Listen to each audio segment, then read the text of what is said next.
Was there anything through your journey that you would change, knowing that you know what you know now? 100%. So I'm late to the table. I really didn't get into personal development until 45. There should be a subject at school, personal development, and start it then, because I think when you're hooked in and you get curious, then you're unstoppable. It's the next bit to learn, the next bit to learn. And why wouldn't we want to learn more about ourselves and how to be the better version of ourselves?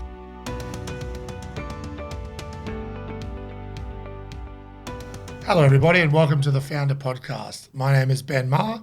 Today on the show we have Mary Jensen and my co-hosts today are Justin Hodges and Magnus Olsen. Good afternoon.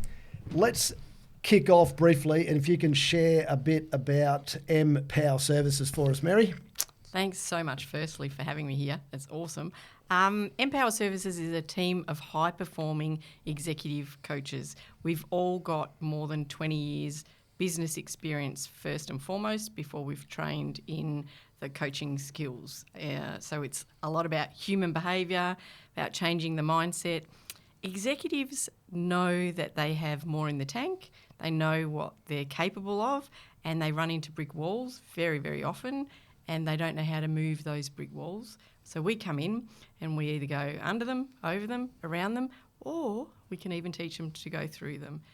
The main benefits of working with an Empower Services coach is from stressed to no stress, turning problems into opportunities, turning challenges into solutions, and stress into calm. So we help completely change the way they look at business and look at life so that they can be more tempered, more measured, more consistent, more focused in what they have to do. Must be exciting and very rewarding for you when you're working with these guys and seeing how they can evolve. It is hilarious, actually. First month, always, there's a lot of ego. It's males and females. Always, though, both sides, a lot of ego in the first month. And then when we can get past that ego and into the real person and let them realise what is actually possible for them, change the way they believe about themselves. And most of us have a dream that's possible for us, but that dream that's possible for us stops here. And when we get past that, we get into creation mode. So it is very rewarding to watch people jump into the creation mode. Yeah, the biggest challenge is trying to get them to get out of their own way. We are all in our own way, every one of us. That's why we always need somebody else to give us a bit of a perspective. It's easier to tell somebody else where their blind spots are than ever find your own. Yeah. So Mary, what was your background prior to starting your own business? So I do have a bit of a twisty path, a weird background. I moved out of home when I was 15 and started working in accounts payable and accounts receivable. I worked in some pretty big corporations then and was promoted really quickly. Because I didn't live at home, I needed to work as much as possible. So what they did believe was aptitude and passion and dedication was actually the need to survive and the need to eat. So I was promoted really quickly because I worked really hard, became a financial controller by the time I was 25 and worked in that field for a bit over 30 years. And the last 8 years of my finance career was mergers and acquisitions, which is a playground for the very worst and best sometimes, but mostly the worst of human behaviour and behaviour all round. And have any of you watched The Devil Wears Prada? I've seen it, yes. Well, I was worse than the lady in The Devil Wears Prada. I was a ball-breaking bitch in finance. It was my way or the highway. It was get out of the way. And in mergers and acquisitions, we needed to meld teams together. Yep. And I didn't have the skill set to do that. I definitely had the skill set to get rid of people, to march people on, or to be scary. They used to call me Scary Mary. To be scary enough to drive people out. But the key in a merger like that is to keep the key people in the business. And I didn't have that skill set. So I went away to retrain in human behaviour to better do that finance role. Yep. When I walked into coaching, though, if we talk about ego, I thought that I was doing it to better my finance career. When I walked in there, I thought, oh, my God, I can make more money doing this. It was nothing about a transformation in human behaviour. That came about 18 months in when I realised I was on a personal transformation journey. when I worked like that in finance, I thought that was success. I thought being on that treadmill every day, running exhausted, being stressed and earning great money, I thought that was success. So I did it over and over and over, but it's not success. It's actually kills the passion in your life. So when I did have my own transformation, that's why I had to found Empower Services, because I don't want anyone else to live a life like that, thinking this is the right way to do life, thinking this is success, when they're actually living no life at all. They're just existing in what people believe is the way that you do business and the way that you do life. Now I don't work anywhere near the hours that I used to work. None of our coaches work long hours. We live and work on the side, really. Yeah. Well, it's about quality, isn't it? Because you were mentioning before, so many executives, like you said, you wear it as a badge of honour. You know, who can work the most hours, and it's absolutely not productive long term. So it's great to see that you guys are practising what you preach. Yeah, it's really good to watch people that believed that the only way to make more money is to work more hours, and to teach them actually if you go out and do some fun things. We were having a bit of a chat before we started about skydiving. If we go out and do some fun things, then we actually have more productivity in our business. More than that, when we go and do some fun things, we're energised. We bring that energy back into our businesses as well. So when you exited the corporate life, when did you have a moment where you stopped and just went, this is what I want to, this is what I want to do and what I want to move into? Or how did you get to that space? I walked straight away. I thought I was going to make more money doing coaching, and I started the business, walked away from the huge money in finance and started the business straight away. Then I had that hell moment of, hang on, where are all the customers? What am I going to do here? I need some staff. There's no income in the business. It was a big realisation that there's way more to business than just figuring out that you've got a craft that you can help people with. So I identified at that point that sales was what I believed was my biggest gap. So I started to become a sales trainer, and then learned how to sell by teaching people how to be salespeople, and then it evolved all the way through to executive coaching. It was an organic evolution because we taught human behaviour in the sales space, which is not often what's taught. We taught about different types of people and how you speak to them and communication styles, that when you know a human being, you can talk to them in their language, which creates that trust a lot faster, which creates the ability for the sale to occur. And the CEOs of these companies would go, what happened in the sales department? Up until we were working with the communication in the sales departments, they were siloed in the businesses. And then after we worked with them, they got along more with the other sides of the businesses. So the CEOs are like, what happened? And they'd say, we had a communication company come in and give us some training. And then we ended up in all the CEOs' offices. And then long after that, it evolved into, we started with the CEOs, and then often we get into the other departments. Yeah, you mentioned before, you're obviously working with those sales guys, and you mentioned the word customer, which is paramount in any business. How did you go about acquiring your first customers? My first customer, I don't even know if I want to share this story. No. Do. My first customer, so I talked about my behaviour, and my behaviour was really poorly at work when I was the ball-breaking bitch, I refer to her as now. And I was that way outside of work as well, and my kids did basketball. And I was one of those white line fever parents on the sideline, screaming and yelling at the coaches, at the kids, at the referees. And then as my kids got older, they started to become referees. And then one of the referees that reffed my kids to begin with became the referee supervisor.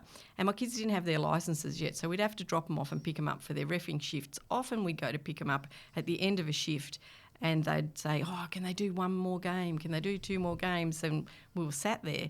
And this particular night I was sat there, and the guy's name's Riley, and he landed his dream job at Flight Centre. And Riley said to me, Mary, can I ask what happened to you? Because he could tell I was a completely different human being to who used to scream at him on the court. So I'd talk passionately about what I was learning and the changes. And he said to me, do you think you can help me? Well, I did help Riley. He became the number one of the top 6 in Flight Centre for a number of years in a row. And when you're in the top 6 or top 10 in Flight Centre, you get a trip around the world every year. So he was wrapped. And Riley and I are still in contact now. He's still in sales and in management. But yeah, because I'd changed my behaviour, he was my first paying client. What a great story. Mm. I was just getting some visual images of you running up and down the sideline yelling at people. So it was terrible, really. I knew that the only person that could kick me out was the supervisor, stadium supervisor. So I'd be terrible until the stadium supervisor was called, and when they'd sit down, I'd shut up. It still happens. It still happens. My son, actually, he was refereeing in soccer at quite a high level, and it gave me a renewed respect for referees when they've got a big job to do, and without them, we don't have a game. And, Absolutely. So yeah, they just You still got to give it to them, though. You still got to give it to them, though. It's very respectful, mate. Very, very respectful. Very You respectful. still got to get to them.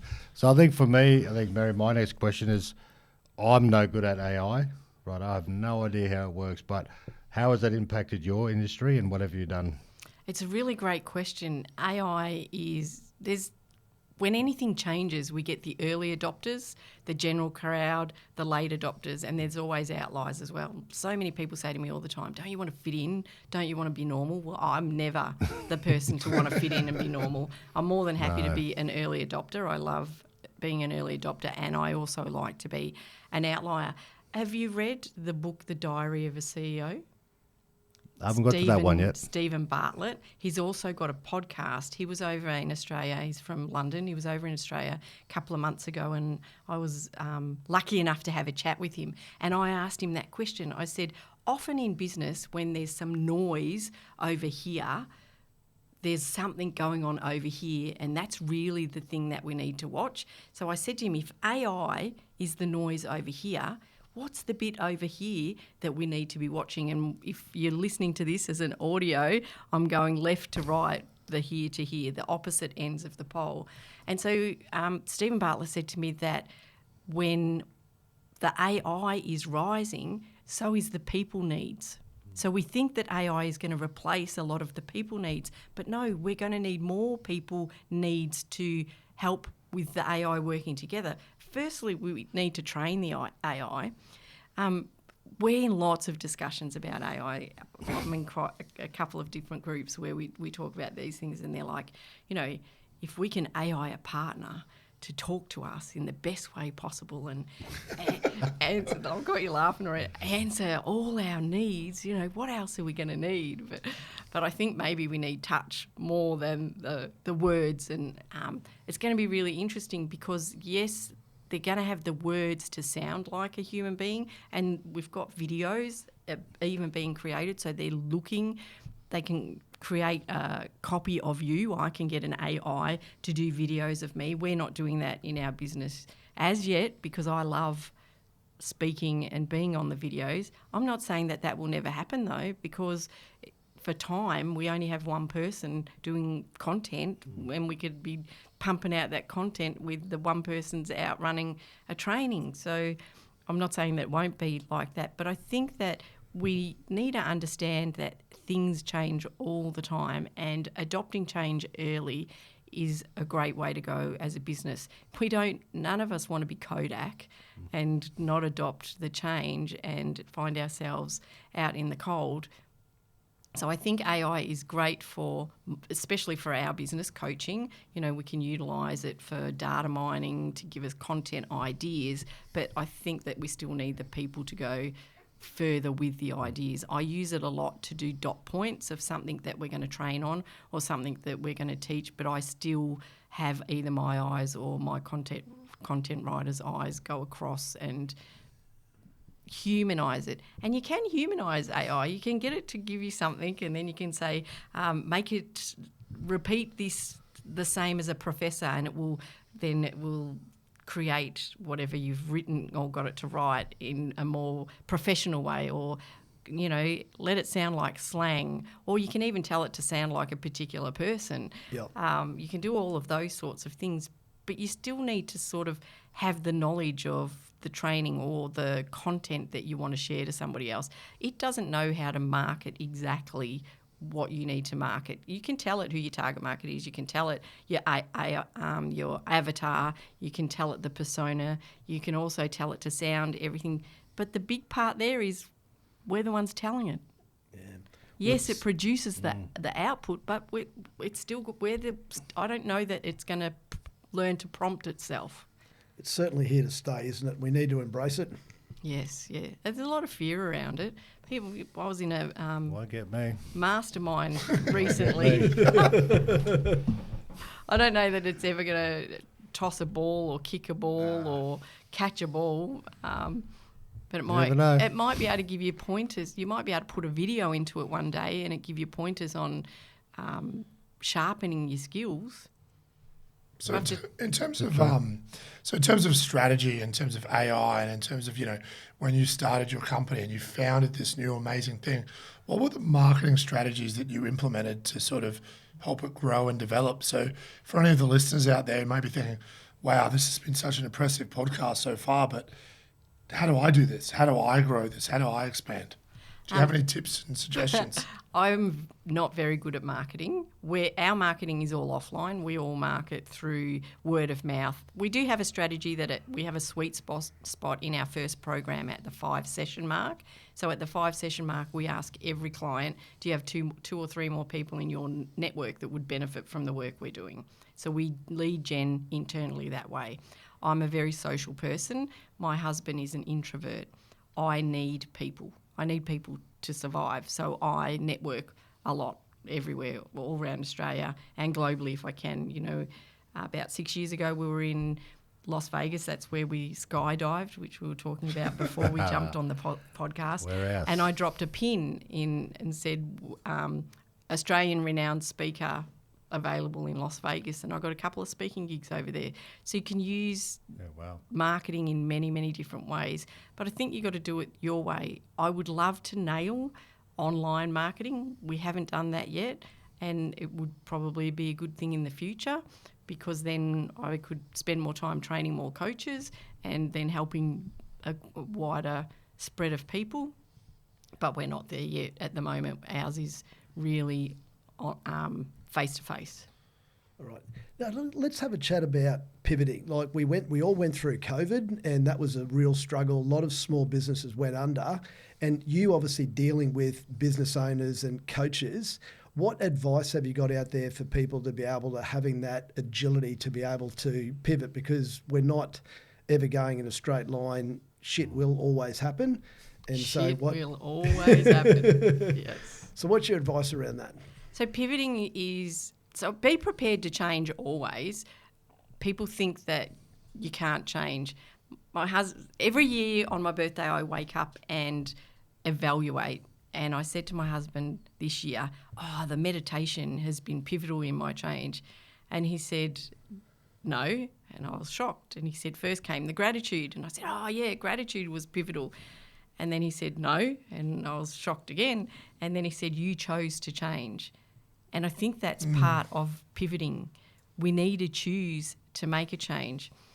I was really lucky or smart, either way you look at it. With COVID, I'd already taken the business globally before COVID hit. So we were already used to doing Zooms and over the phone. Mostly when we coach women, we use Zoom. And mostly when we coach men, we use a phone line because men are less likely to release their emotions, if necessary, while they're being viewed. So we might be able to hear that a CEO cries or has a meltdown on the other end of the phone, but we can't see them, and it gives them the space to be able to do that. So COVID didn't impact that aspect of it. COVID grew my business. It tripled almost straight away because people were in crisis, people were struggling, and our clients were visually looking like they struggled less. And so people were asking, how are you managing? And they would say, we use this company to help us.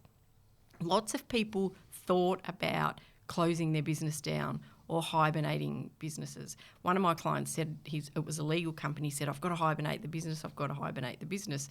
And I said, no, you don't have to hibernate the business. He said, yes, because of COVID. And I said, no, it won't be because of COVID. It will be because you shut the business down, you hibernate the business. His business worked in the health space, which went through the roof. So his business actually grew during COVID. But to begin with, he thought to protect the business that he needed to hibernate it. So mindset about how we manage in a situation is pivotal and critical. Yeah. So being very conscious and making those positive choices. I know a few guys who took the complete opposite approach and got really bearish and completely smashed it. While a lot of people were pulling back, he powered on. There is always huge opportunity in any depressed market. Yep. They say we're in a financial crisis at the moment in Australia, and there's huge opportunities. You either buy into it and look for, we have this thing called the reticular activating system, the RAS. And a lot of people go, the what? And I describe it like you've gone to buy a car and next minute you haven't even picked up the car yet, but you see that car everywhere on the road. Yep. That's our reticular activating system. If your reticular activating system has been turned on to look at disaster, to look at fear, and to look at what stops you, you will find it. But you can also train it the other way to look for opportunity to start creating what you want. So we talk a lot about vision boards in our business, and people go, vision boards, and I was one of those people. Is that you, Ben? I do love a good vision board. I thought they were a load of rubbish. When I had to do my first vision board in training, I came home and I said to my husband, have you ever heard the most biggest bullshit?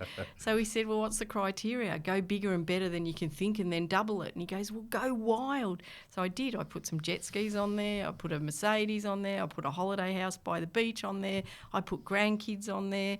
And it was supposed to be a 5-year vision board. And we nailed it all in under 2 years. And now I know there's some science behind it because you open the reticular activating system, that part of your brain that recognises what to look for, and it showed us the opportunities and me the opportunities of how to get to where I'd put the visions. You've only got to speak to any sports person or any successful sports person to understand the power of visualisation. Oh, I love it in sports. When I did my NLP training, neuro-linguistic programming, I went into a primary school for 3 years and I taught the kids how to use visualisation to learn how to spell.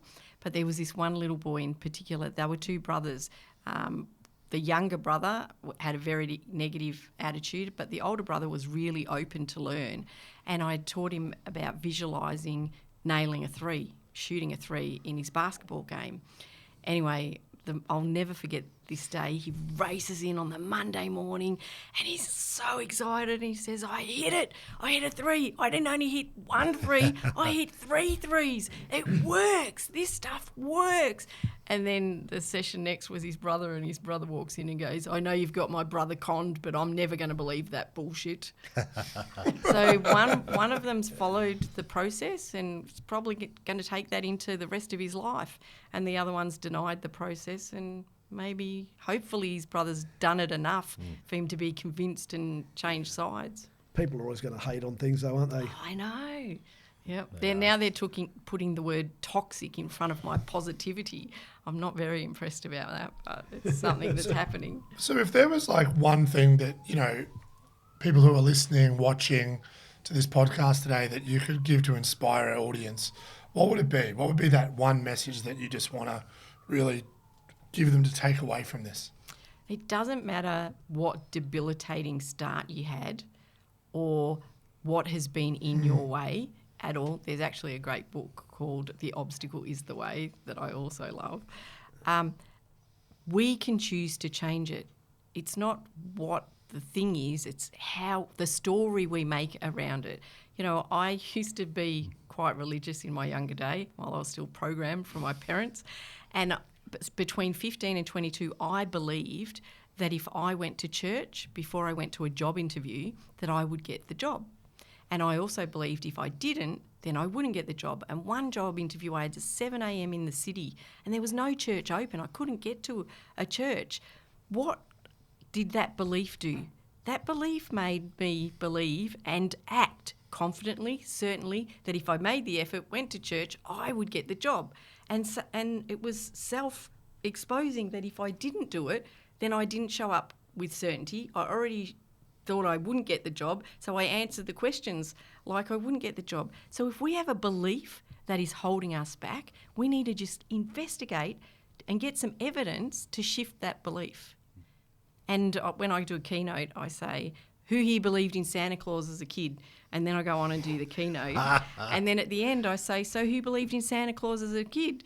And then they're all like, oh, you know. And I'm like, but you don't believe in Santa Claus today, do you? And they don't. I hope there's no Santa Claus kids listening. Maybe we need to edit that bit out. I don't know. Put a 18 only or something on our podcast.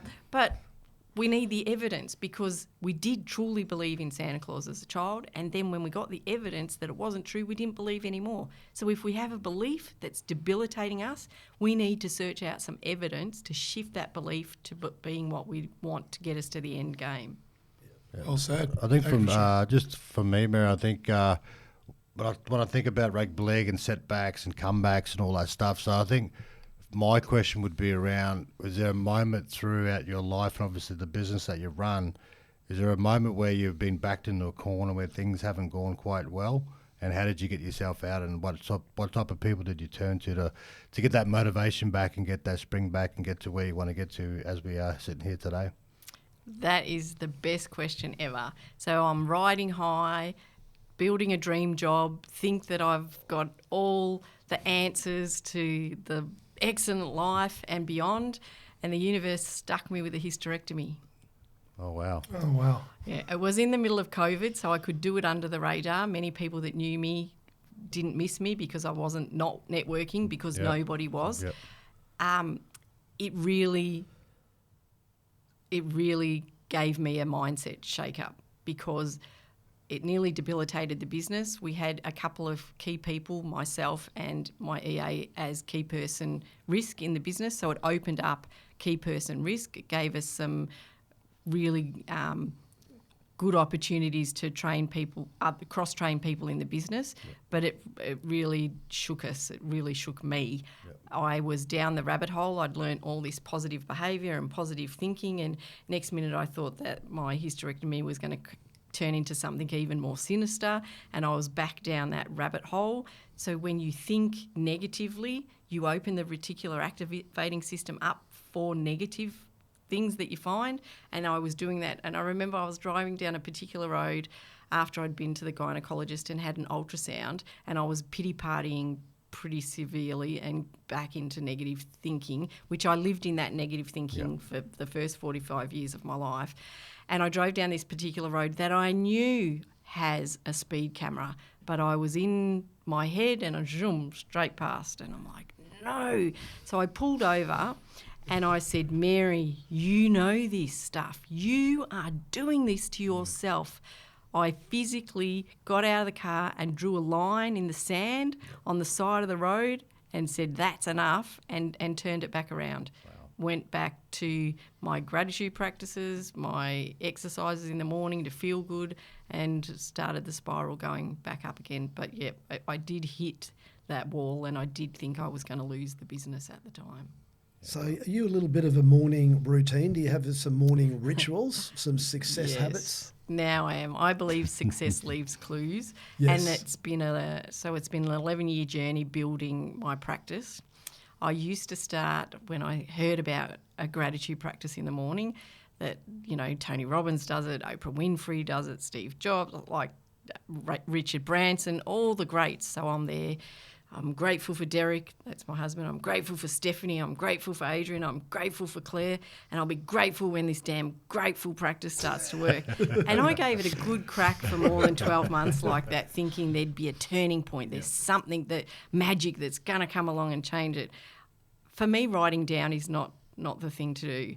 for me now, I open up my arms in my bed when I wake up and I go, I love my bed. I truly love my bed. It supports me. It's always there. And then I go to dicky little things like green and rainbows and water, and I just let my mind go wherever it wants to go. I stretch my body. I can feel my muscles. I used to carry a lot more weight than I carry now, and I exercise a lot more, so I can feel the muscles in my body when I stretch, and I'm grateful for all of that.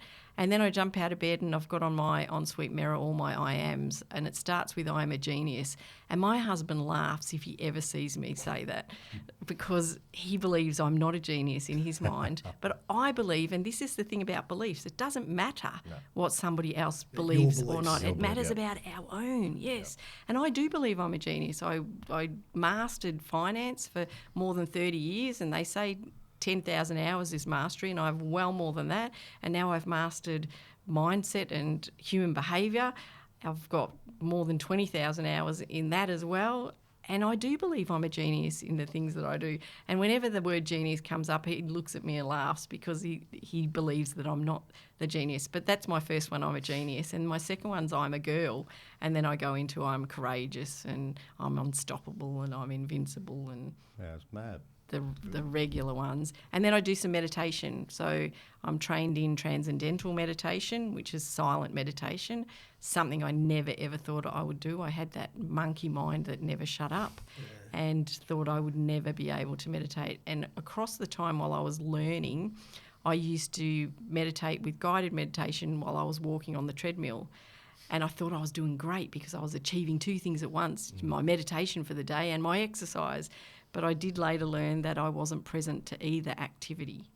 What effect has exercise and dropping that weight had for you both mentally and physically?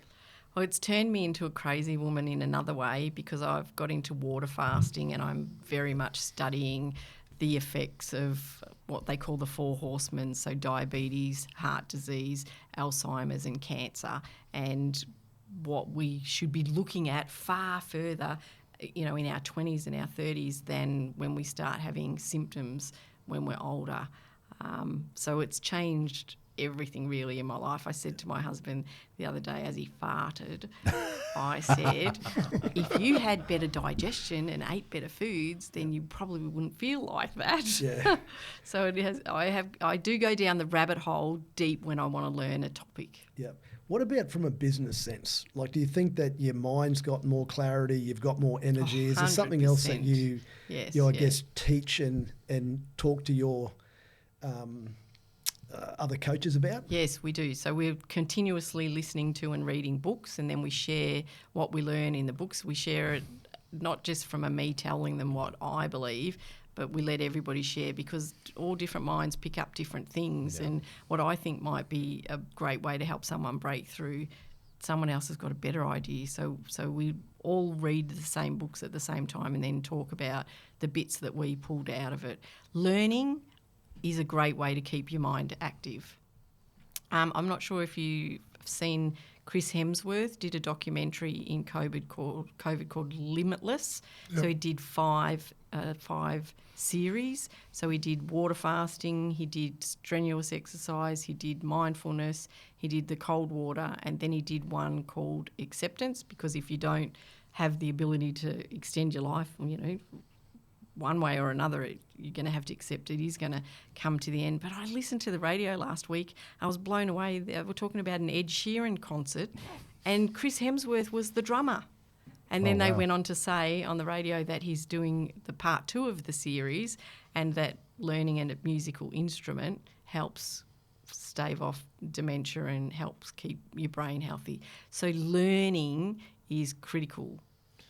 So on the back of the learning concept there, do you think there's any commonalities that you would pick up in terms of other people that have founded businesses who may be listening to this? And, do you think there's any traits that as a founder yourself, you've resonated with, but 2, that you picked up are essential to be a founder? Yeah, I think you have to be a bit crazy or maybe a bit passionate. You have to really love the idea of what you do. And I think that you need to be a visionary. I think you need to be the ideas person. So that first hire that you need to make needs to be the opposite. If you're the visionary, I get shiny thing syndrome. I'm onto a new idea, I'm onto a new idea, I'm onto a new idea. And my EA is brilliant because she says, yeah, that's great, but we got 3 projects on. Which one do you want to let go? And she really gives me a perspective because we can change the direction, but we can't do it all. So you always need to probably make the first hire in your business. If you're the visionary and you're the big picture and you're the shiny person, and that usually is the relationship person as well, then you need to find a process, procedure, structure, detail, operational person. That needs to be your first hire. Yeah, great Fantastic. advice. I think for me, so 2 parts to this question. Just your thoughts on the power of pausing and obviously reflecting. But I think obviously for you being a founder and where you are now, is there anything through your journey that you would change, knowing that you know what you know now? But you know what I'm saying? Like if you're saying, like for me when I finished football, like if I wish I knew what I should have, like what do I know now, I would have probably changed things throughout my career. Is that sort of can happen in business? And obviously I would have got into personal. So I'm late to the table. I really didn't get into personal development until 45. There should be a subject at school, personal development, and start it then, because I think when you're hooked in and you get curious, then you're unstoppable. It's the next bit to learn, the next bit to learn. And why wouldn't we want to learn more about ourselves and how to be the better version of ourselves instead of looking outside to something else? So I do wish that I got into personal development a lot earlier than I did. But the other thing you asked about, the power of the pause. The pause is one of the most powerful things you could ever do because it gives you the space to respond rather than react. I speak to people all the time that believe that you can't control, that the outside does something and you react to it automatically. Yep. And they don't realise, because they've never learned about a pause, to take that pause and think, can I respond differently than the immediate reaction that you might have had? So I've got 2 granddaughters, they're 4 and 5, and right from the get-go I was teaching them to pause. I was holding them and breathing when they were frustrated or crying. Now I'm not saying they don't get frustrated, they're human beings, they're wild. But when they do get frustrated, often I see them go, so they've got that pause. And if I've given them nothing else as a grandma, I think that's a great start. Awesome. So for any of our listeners out there who may be struggling or working through something, or even want to take on a new challenge, what would be a piece of advice or something you'd say to them today? There's a great book from Phil McGraw, so they call him Dr. Phil, but when he first wrote the book Self Matters, he was Phil McGraw, and he swore that he would never grow up and be like his dad and be in the rat race, similar to what I talk about, doing the repetition on that treadmill, repeating the same behaviour. And he did, and that's what made him change and move into the personal development space.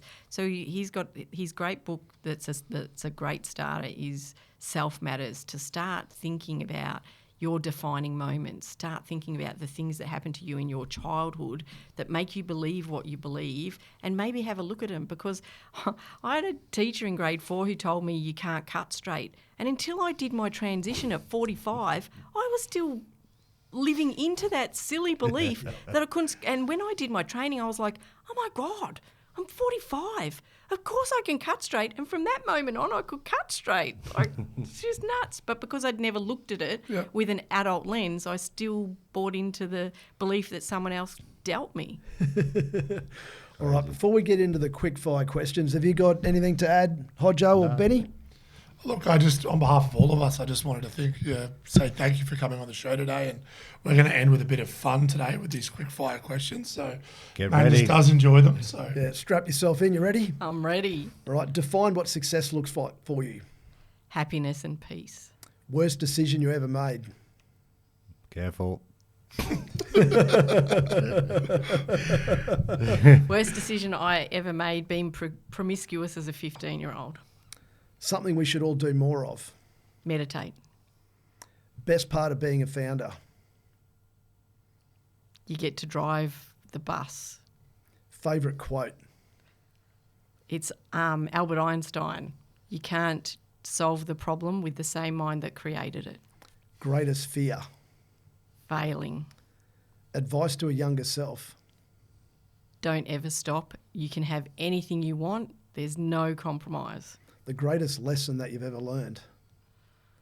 That you can have it all. You know, we were programmed that mums needed to do this sort of thing. You know, I come from the era where my mum and my mother-in-law thought I never should have worked.